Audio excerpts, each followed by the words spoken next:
Oh, and the dragon is dancing, and the dragon is singing, and oh, hello there. It seems like you've caught me reading Gru the Wanderer, issue number 68, where Gru saves a town from a nice little evil dragon. You know, Sergio draws at least 4 distinct types of creatures that could be categorized as terrible lizards. Creatures he clearly describes as dragons, like this guy here, and other creatures which very closely resemble what I think of as dinosaurs, like this big fella here. Still, there's other pseudo-mythical invented lizard bird type creatures, like my favorite, the bipedal beast of burden, like this guy here. And of course, there's the various lizard man or frogman type people who inhabit the Gruniverse, like these guys here. But today, we're going to take a quick look at Sergio's work in Mad Magazine's 300th issue from January of 1991, paying special attention to a mad look at dinosaurs. Hi, I'm Darren, these are my hands, and this is GruTube, where we appreciate the art of Aragonese. So, let's open up Mad Magazine, issue 300, to page 8, where we find the Surgeon General Department and a few pages of Sergio Aragonés dino cartoons. Actually, before we go, just want to point out this gapped-toothed dinosaur on the table of contents page. And here we have a few pages that Sergio dedicates to looking at dinosaurs with a few different dino cartoons. Now, of course, we're going to start at the title up here, and man, I took a lot of time scouring the background here, looking through the hatch marks and the bones and the skulls for hidden stuff.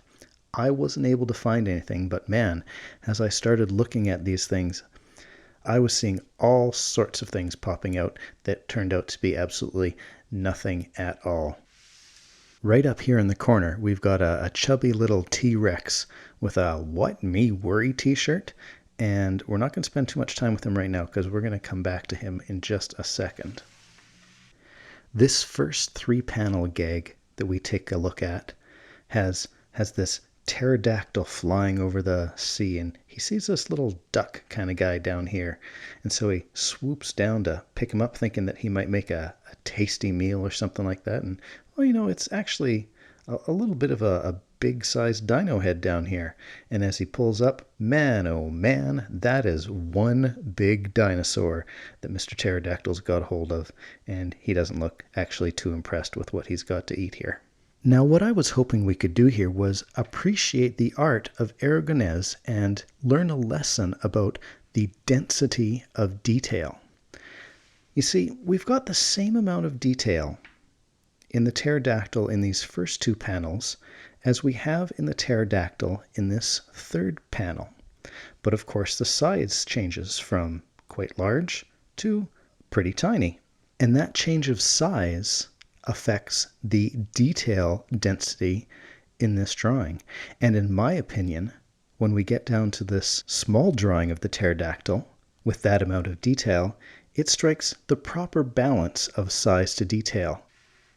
Now let's contrast that with our chubby T-Rex here versus our big pterodactyl over here. And we can see a big difference in the amount of detail in these 2 drawings. Perhaps at a smaller scale, the pterodactyl's detail would be appropriate. And maybe even there's too much detail for the chubby T-Rex up here, although I really like this amount of detail. It's just that when you're drawing at different sizes for different spaces, you've got to adjust for that. And perhaps Sergio didn't know what the final size was going to be for the work that he was drawing. And therefore you've got a strip like this, which might be a little bit less dense in detail versus the remainder of the strips, which seem to strike a nice balance.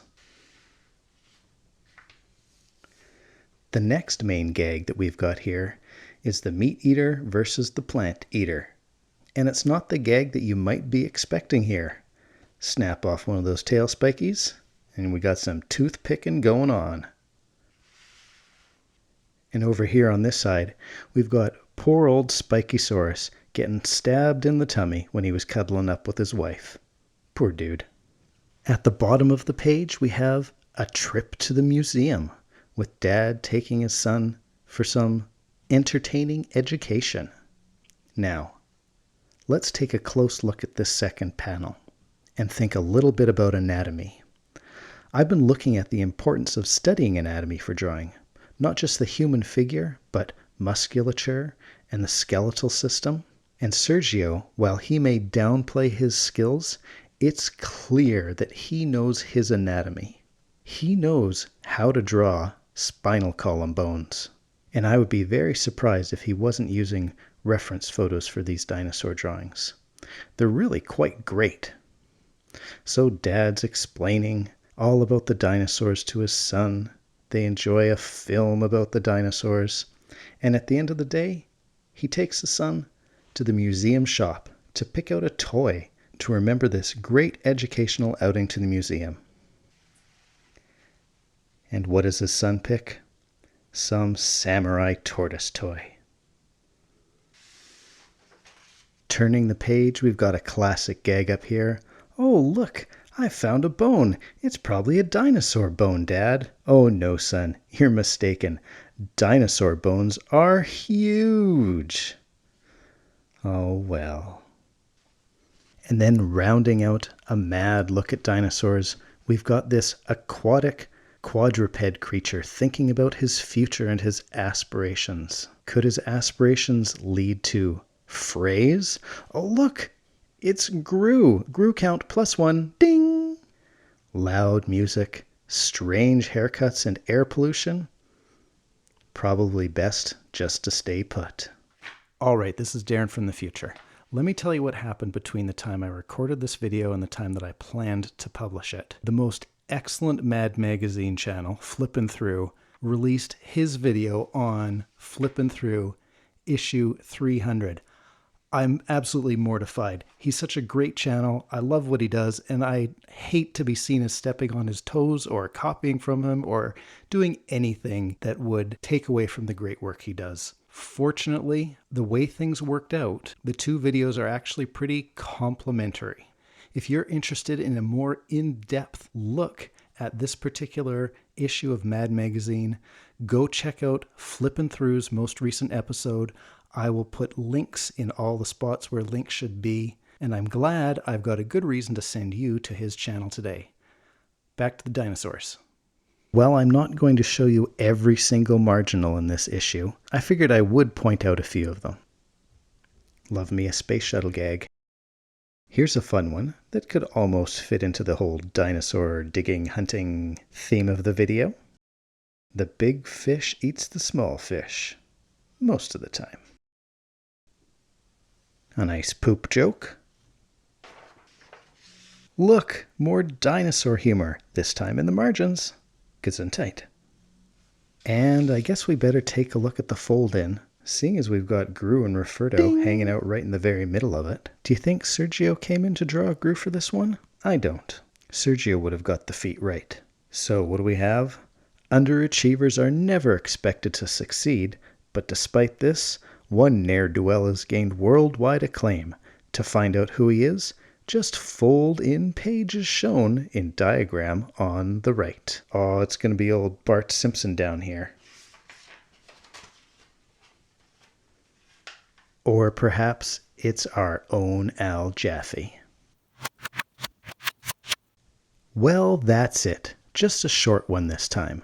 We'll have plenty more opportunities to explore Sergio's dinos and dragons within the pages of Gru the Wanderer comics at a later time. Thanks for watching, Gru friends and Sergio fans. Be sure to subscribe because I'll be back soon with some more GruTube. Now where is issue 49? And that is Chakal on the cover. Well, I guess it's her shadow. But if we flip all the way to the back, there she is on the last page, making us wait yet another issue until Chakal plays part of the story.